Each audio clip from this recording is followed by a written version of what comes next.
Radio J. Radio J. Géopolitique, le MAG. Steve Nadjar. Radio J. Bonjour François Hesbourg. Bonjour. Merci d'avoir accepté notre invitation. Vous êtes conseiller spécial à la Fondation pour la recherche stratégique. Vous avez également présidé l'IISS de Londres et le Centre de politique de sécurité de Genève. Votre dernier livre, paru chez Odile Jacob, a pour titre « Un monde sans l'Amérique ». Vous y dessinez ce à quoi pourrait ressembler un monde post-américain et ses conséquences, notamment pour la sécurité en Europe. On va y revenir tout au long de cet entretien. Mais avant cela, un mot sur l'actualité et sur l'investiture de Donald Trump le 20 janvier prochain. On apprenait ce matin que selon des sources israéliennes citées par le Sea Times of Israel, Benjamin Netanyahou ne devrait pas y assister. On ne sait pas trop pourquoi. Quelles sont les ambitions, François Hesbourg, du président élu au Moyen-Orient, en particulier au Proche-Orient? Alors, en ce qui concerne Trump et le Proche-Orient, on sait ce qu'il a fait pendant son premier mandat et qu'il n'était pas du tout médiocre. Et on se moque parfois de Trump, de ses foucas, de son imprévisibilité, et ainsi de suite. En ce qui concerne le Moyen-Orient, c'est quand même le seul président américain, depuis Jimmy Carter et les traités de Camp David, qui, du point de vue américain, ait obtenu des résultats apparemment durables. Avec les accords d'Abraham. Avec les accords d'Abraham. Et les accords d'Abraham n'ont pas été faciles à négocier. Négocier quoi que ce soit au Moyen-Orient, on le sait bien, ce n'est jamais une partie de plaisir. Ça requiert beaucoup de constance, beaucoup de professionnalisme. Ce qui manquait aux équipes, aux administrations précédentes? Alors, ça ne manquait pas forcément aux administrations précédentes, tout simplement, elles s'étaient attelées à des tâches qui n'étaient pas réalisables. Il est clair que depuis un certain nombre d'années, tenter de résoudre le problème palestinien par la voie de la négociation, ça ne marche pas. Toutes sortes de bonnes et de mauvaises raisons pour cela. Mais le fait est que ça relève de la mission impossible, comme on l'a constaté lorsque Ehud Barak, Clinton, à la fin des années 90, début 2000. Et Arafat étaient arrivés à deux doigts de quelque chose qui pouvait ressembler à un accord. Trump, lui, est parti du principe, pas faux en l'occurrence, que les États arabes, fondamentalement, ne veulent pas s'investir dans l'affaire palestinienne et que s'il y avait une négociation, elle devrait avoir lieu directement entre ces États et Israël, avec l'entremise et la facilitation américaine. C'est ce qui a conduit aux accords d'Abraham, qui ont par ailleurs eu un impact substantiel, y compris dans leur contexte régional. Il est clair que l'affaire du Sahara occidental pour le Maroc a été fortement influencée par les accords, par le fait que le Maroc et Israël aient fait affaire commune dans le cadre des accords d'Abraham. Donc, pour Trump, et j'allais dire, le chemin est relativement balisé. Ça, le paradoxe. La prochaine étape, c'est forcément l'Arabie Saoudite. C'est forcément l'Arabie Saoudite. Alors, Biden, elle avait tenté.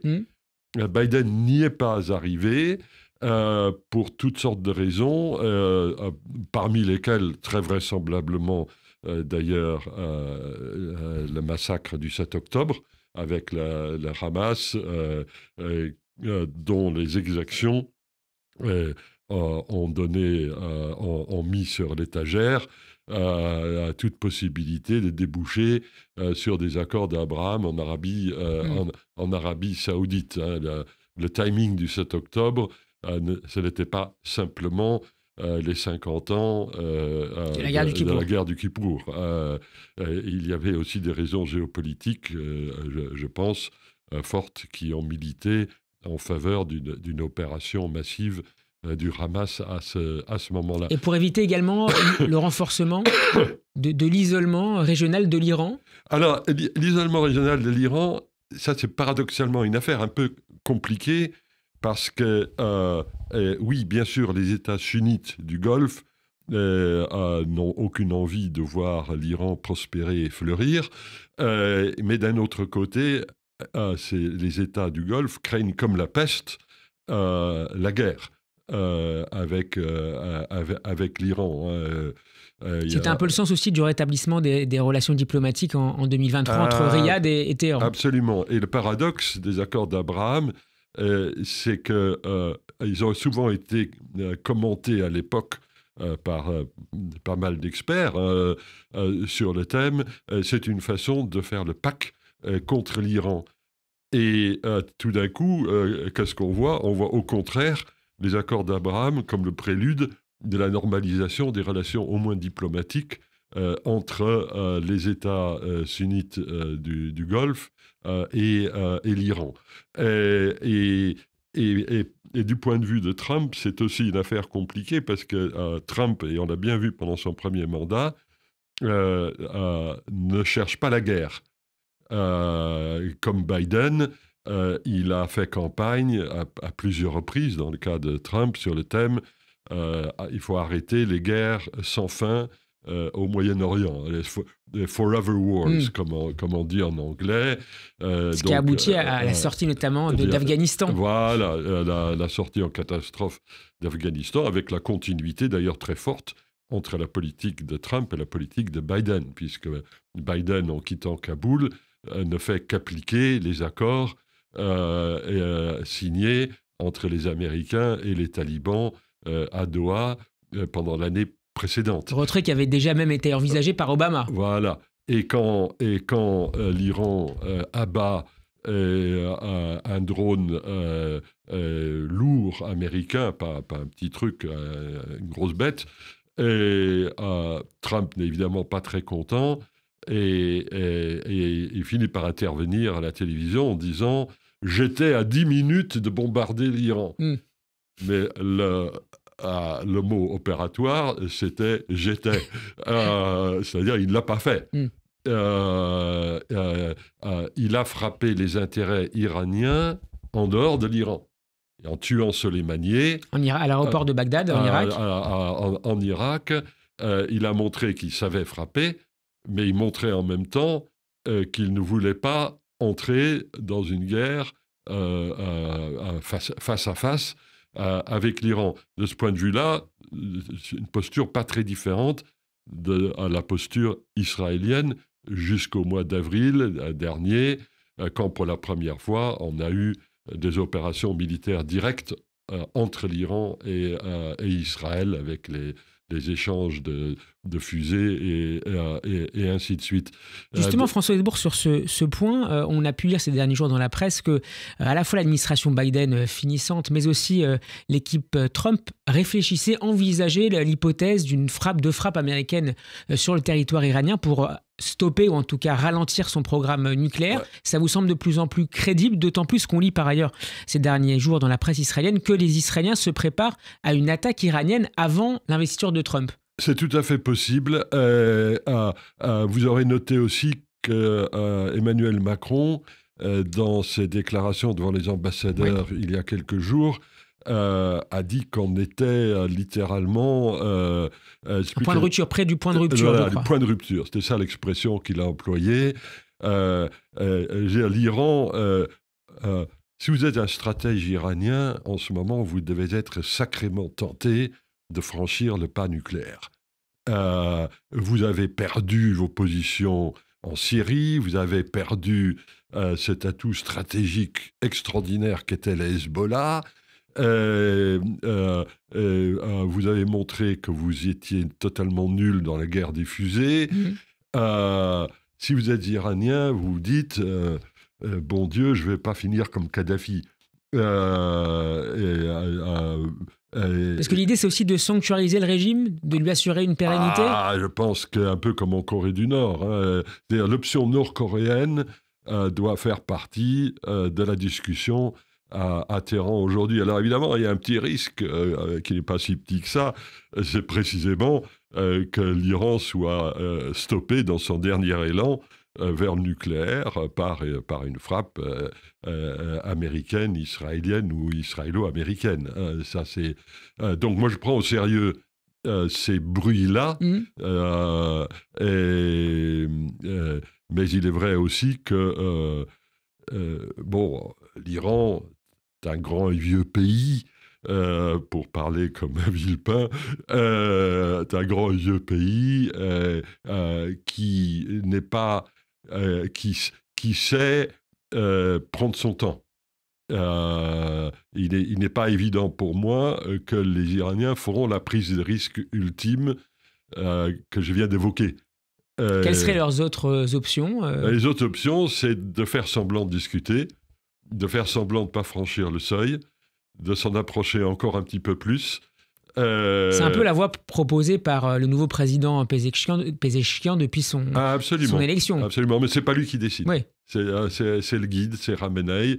Khamenei lui-même, il est vieux, 84 ans, il n'est apparemment pas dans une forme flambante, mais comme dirait l'autre, Pétain a tenu jusqu'à 89 ans. Donc, si Khamenei est le Pétain iranien, ça peut encore durer un certain temps. On peut imaginer, comme vous le disiez, François Hesbourg, que la défaite, ou en tout cas les difficultés rencontrées par les proxys pro-Iran dans la région, redonne la main, paradoxalement, aux passedarans les plus radicaux autour de Khamenei. Si vous subissez revers sur revers, et qu'en plus vous avez les Israéliens qui poussent au changement de régime, et que du côté trumpien, vous avez une bonne cohorte d'anciens assistants parlementaires qui maintenant rentrent dans la future administration, qui disent qu'il faut mettre la pression maximale, pas simplement sur le programme nucléaire, mais sur l'existence même du régime. C'est ce que disait déjà John Bolton lors du début du premier mandat de Trump. Absolument. Et encore une fois, la tentation doit vraiment être forte. Hein. Quelle est la différence entre Kim Jong-un d'une part et Saddam Hussein et Kadhafi d'autre part? C'est que les deux derniers, ils sont morts. Et que le premier, il est vivant.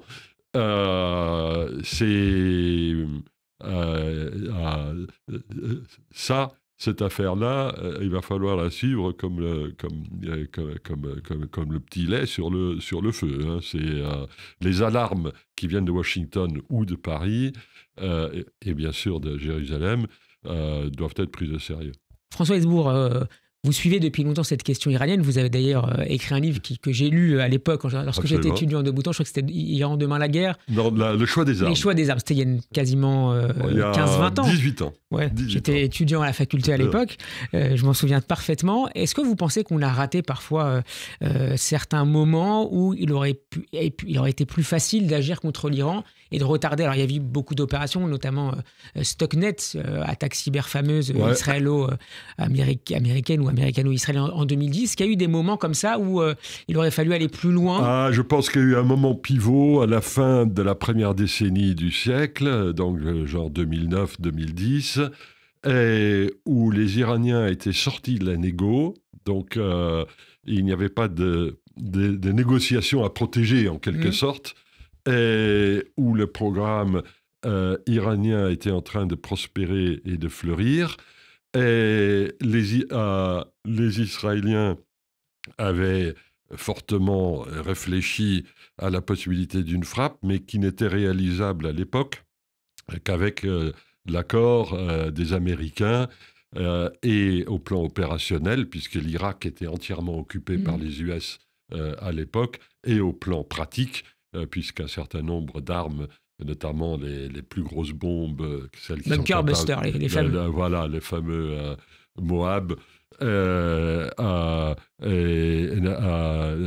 Israël n'avait pas les moyens d'opérer seul.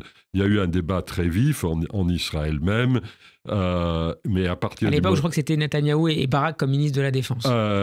Du côté israélien et du côté américain, donc c'était Bush. C'était encore Bush. Mais là, je pense qu'on a vraiment payé le prix des conneries américaines en Irak, hein, pour parler très clair. L'invasion de l'Irak a été une catastrophe absolue, y compris pour Israël, qui à l'époque, de façon très imprudente, avait soutenu cette expédition absurde. Finalement, le grand vainqueur de cette guerre en Irak, c'était l'Iran. C'était l'Iran. Et du coup, Bush a fait savoir à Netanyahou qu'il ne donnait pas le feu vert. Même pas le feu clignotant. Donc, les meilleurs experts israéliens de l'époque, je pense notamment à Amos Yadlin, qui a une certaine expérience en matière de destruction des programmes. C'est un patron du renseignement militaire israélien, voilà, Daman. et qui a été le chef de l'opération aux Irak en 1980 et qui a été le responsable de la planification de l'élimination du réacteur nord-coréen en Syrie. Donc c'est quelqu'un... On est en 2006, 2005. Je crois que c'est 2007. Donc un homme qui lorsque on le consultait sur des sujets comme est-ce qu'il faut frapper pour éliminer une capacité nucléaire, c'était un des rares hommes sur la planète qui avait une expérience personnelle très directe. Et ils sont rares, sur le sujet et une réussite en la matière. Et sa recommandation à l'époque, c'était non, on ne peut pas y aller tout seul. Et je pense hélas qu'il avait raison. Mais les Américains, c'est encore plus le cas aujourd'hui, compte tenu du développement du programme. Aujourd'hui, je pense que Israël peut difficilement s'affranchir de manière générale, pas simplement sur le sujet iranien, il ne peut pas s'affranchir de l'autorisation américaine. Il y a trop d'enjeux. L'industrie de défense israélienne est technologiquement une des plus avancées du monde, et elle sait faire aussi de la masse. On le voit avec la production en masse des fusées d'interception, Iron Dome, David Sling, Arrow et tout ça. Mais à dire vrai, pour la plupart des autres armements, Israël n'est pas un producteur de masse. Comme peut l'être la Russie ou la Chine. Et ce que la guerre d'Ukraine a démontré, c'est qu'il faut de la masse aussi. Pas simplement l'expertise, pas simplement la qualité intrinsèque. Et là... Il y a d'ailleurs eu un débat dans les milieux israéliens, compte tenu de cette dépendance israélienne aux États-Unis, sur le fait de développer, à terme, ce qui était déjà le cas, ce dont on parlait déjà après la guerre de 2006, de développer davantage encore sur ce point l'industrie militaire israélienne. C'est exactement le même débat que celui qu'on a en Europe aujourd'hui, sur ce sujet spécifique. C'est dans quelle mesure peut-on se défendre par nos propres moyens. Bon, Israël est un pays de 10 millions d'habitants, avec un PIB tout à fait honorable, mais passer à la production de masse, ça prend du temps et ça coûte de l'argent. L'argent, il se trouve. Le temps, lui, il est beaucoup plus difficile à mobiliser. Il faut du temps, comme on le voit avec les Européens. On est arrivé péniblement à accroître la production européenne d'obus au cours des 2 dernières années. C'est d'ailleurs une réussite. Face à la guerre d'Ukraine, mais il faudra 5 ou 6 ans d'efforts pour que ce schéma se généralise. Il faut du temps. L'industrie, c'est pas comme un discours politique. Je reviens, François Hesbourg, à Trump, à son profil. Est-ce qu'il est toujours animé par un penchant isolationniste ou, à minima, unilatéraliste en matière de politique étrangère ? Alors, il n'a jamais été isolationniste. Le terme ne fait pas partie de son vocabulaire. Unilatéraliste, assurément. Et de façon plus fondamentale, transactionnaliste. C'est-à-dire, pour lui, les alliances n'existent pas. C'est l'homme des deals. C'est l'homme des deals. Pour lui, les affaires internationales sont toujours, en tout lieu et en toutes circonstances, une affaire de transaction. Il n'y a pas d'alliance permanente. Ce qui conduit progressivement et peut-être dorénavant rapidement à la fin de l'OTAN et à la fin des alliances américaines. Que vous imaginez dans les chroniques à la fin de ce livre, un monde sans l'Amérique, vous imaginez ce qui pourrait passer. Alors vous choisissez à chaque fois des dates symboliques très fortes, avec cet oubli quasiment, enfin en tout cas cette fin progressive de l'OTAN, avec une attaque éventuelle de la Russie contre la Lituanie. Oui, absolument. Ça fait partie des... Écoutez, si lorsque j'ai écrit notamment le chapitre 8 de mon livre, que je recommande à chacun, qui est à ce à quoi pourrait ressembler l'Europe au fil des années qui viennent. C'est assez effrayant. Beaucoup de gens m'ont dit « Ah, vous y allez fort, etc. » Je n'ai pas osé écrire les chapitres de la réalité. Les chapitres de la réalité, c'est que les États-Unis viennent de menacer du recours à la force le Danemark. Pour le Groenland, canal de Panama, et envisager même d'utiliser la force économique seulement pour le Canada. Absolument. Si quelqu'un m'avait dit les États-Unis vont non seulement essayer d'extraire un maximum d'argent des poches des Européens, bon ça, Trump là-dessus, il n'a jamais caché ses intentions. C'est désagréable de se faire les poches, mais à la place des Américains, peut-être qu'on serait également on serait tenté d'en faire autant. Mais la notion que les États-Unis, que le futur président des États-Unis puisse dire « Je n'exclus pas le recours à la force pour récupérer le Groenland », celle-là, très honnêtement, je ne l'ai pas vu venir. Et si je l'avais mise comme scénario dans mon bouquin, mon éditeur m'aurait dit « Je ne peux pas publier ça ». Tout est possible avec Trump ? Tout est possible. Mais alors Trump, il y a vraiment deux choses avec Trump. La première, c'est que, puisqu'il est transactionnaliste, tout est rapport de force. Tout n'est qu'un rapport de force. Alors j'allais dire, c'est souvent vrai, hein. Au Moyen-Orient, ignorer la réalité du rapport de force, c'était évidemment un péché mortel. Et les Israéliens le savent bien. Les Ukrainiens le savent bien aussi. Donc tout n'est qu'un rapport de force.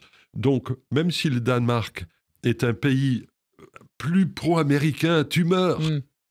Les Danois, ils adorent l'Amérique, ils adorent les Américains et ils font leurs quatre volontés, y compris dans des domaines ultra sensibles comme le renseignement, allant au-delà de ce que la simple amitié ou même les éléments d'alliance suggéreraient. Et à qui s'en prend Trump ? Il s'en prend aux Danois. Pourquoi il s'en prend aux Danois ? Parce qu'ils sont petits. C'est de la morve à ses yeux. Il se fait le nez avec ça.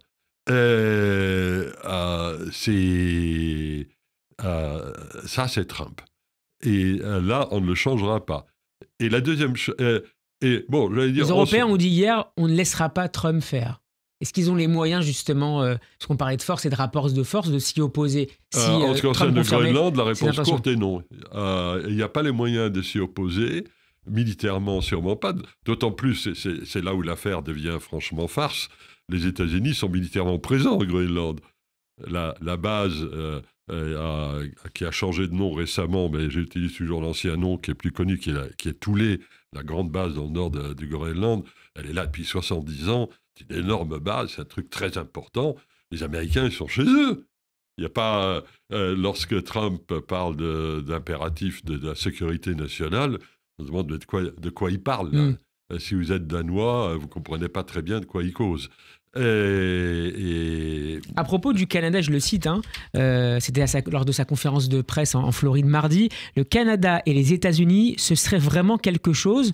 On se débarrasserait de cette ligne tracée artificiellement et on regarderait à quoi cela ressemblerait et ce serait bien mieux pour la sécurité nationale. Ah oui, on a dû suivre ça avec attention à Moscou. Parce qu'on parle beaucoup du tracé des frontières et de leur évolution. Ah non, mais il parle avec légèreté de sujets graves comme l'annexion de territoires, qui, même au plan symbolique, lorsqu'il a dit le golfe du Mexique, on ne devrait pas l'appeler le golfe du Mexique, on devrait l'appeler le golfe de l'Amérique.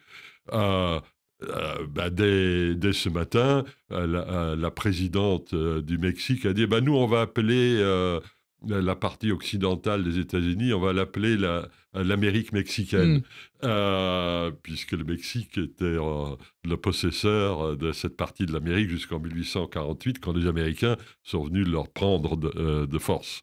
Mais ça signifie quoi ? Il faut prendre... Mais sur Trump, la deuxième chose, et qui est plus inattendue, en tout cas rarement comprise en Europe et spécialement en France, où on prend toujours Trump pour un rigolo, quelque part. Et on souligne, ce qui n'est pas faux, parce qu'il le fait lui-même en plus, son imprévisibilité. Alors, son imprévisibilité tactique, oui, elle est réelle, et il s'en glorifie, il en fait un atout. Quand on lui demande comment ça se passe avec Xi Jinping, il répond à Xi Jinping, il sait très bien que je suis à moitié fou, et donc il ne va pas faire n'importe quoi. Et il en use, si je puis dire, de cette image. Mais c'est en fait un homme qui a des idées, qui a de nombreuses idées arrêtées. Il a de la suite dans les idées. L'affaire du Groenland, il avait soulevé pendant son premier mandat. Moi, je connais un peu la première ministre du Danemark, une femme tout à fait remarquable. Elle venait à peine d'être élue lorsqu'elle va à la Maison-Blanche en 2019. Et à sa grande surprise, elle se trouve face à un Trump qui demande: "Eh, cocotte, tu pourrais pas me vendre le Groenland?" C'est à quoi elle a répondu: "Cette idée est absurde."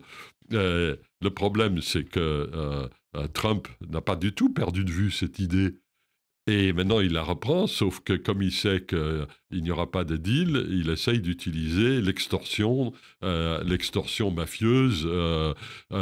Qui durcit la négociation. Et les Danois ont dit qu'ils étaient prêts à négocier. Ça marche donc. Ça marche ou ça ne marche pas. Mais les Danois prennent des trucs au sérieux. Et les autres Européens aussi. Parce qu'évidemment, le paradoxe, c'est que le Groenland, au sens des traités de l'Union européenne, fait partie de l'Union. C'est un territoire qui est couvert par les traités, notamment l'article 42.7 du traité de l'Union européenne sur la sécurité, garantie notamment de l'intégrité territoriale des pays. C'est quand même pas n'importe quoi. Donc cette affaire n'est pas une simple affaire danoise. Et en plus, quand Trump, de façon très spécifique, dit « si les Danois ne sont pas d'accord, je vais leur coller des droits de douane comme qui rigolent », le problème, c'est que la politique commerciale extérieure des États membres de l'Union, c'est la politique de l'Union. Il n'y a pas de politique nationale dans le domaine commercial. Et donc, ces tarifs douaniers menaceraient l'ensemble de l'Union, sauf si ils ne portaient que sur des productions spécifiques au Danemark, comme, je ne sais pas, les Lego. Hein. Mais je ne pense pas que ce soit à ça que pense Trump. Trump a promis, il nous reste 3 minutes, il a promis de régler la plupart des conflits toujours ouverts, notamment évidemment la guerre en Ukraine. Vous envisagez, toujours dans ce chapitre sur ces chroniques, la nature de l'accord, ou plutôt des accords que les deux hommes pourraient signer. Vous envisagez même un renversement d'alliance par la suite, avec un éloignement de Moscou vis-à-vis de Pékin. À court terme, à quoi pourrait ressembler ce que vous imaginez pour le mois de février ? Oui, alors ce ne sera peut-être pas en février, mais Trump, après tout, avait dit 24 heures. Donc j'étais un peu moins impulsif que lui. Non, sérieusement, la discussion sur l'Ukraine, elle est très très lourde de conséquences potentielles. Pour le moment, et je touche du bois, l'équipe qui a été mise sur pied du côté américain n'est pas composée de branquignoles. Il ne semble pas qu'il soit prêt à faire n'importe quoi, parce qu'encore une fois, Trump, il fait des deals, mais il n'a pas envie d'apparaître comme un loser. Si tu fais un mauvais deal, c'est que tu es un loser. Donc, il y a peut-être une petite fenêtre par laquelle les choses se passeraient un peu moins catastrophiquement que je ne le dis dans mon livre. Mais l'avenir des alliances, des partenariats, ce ne sont pas des alliances, des partenariats stratégiques est effectivement en jeu. C'est-à-dire, moi, je n'exclus absolument pas, et là-dessus, j'invite encore le lecteur à lire les chapitres correspondants. Il peut y avoir des renversements d'alliances entre la Chine, les États-Unis et la Russie, non pas à court terme, mais à plus longue échéance. Il y a eu plusieurs renversements d'alliances en la matière au cours des 100 dernières années, donc c'est pas comme s'il n'y avait pas des précédents en la matière. le jeu reste ouvert encore plus que jamais avec Trump au pouvoir aux États-Unis. Ah oui, et les Européens, nous on est pris en étau entre l'agressivité économique et stratégique chinoise, l'agressivité militaire, stratégique et territoriale de la Russie et l'Amérique de Trump. On ne va pas rigoler. Si vous ajoutez le Moyen-Orient à la mixture, ça va être très rock'n'roll, hein, les 4 années qui viennent là. Viendrez-vous nous les expliquer, nous les décrypter.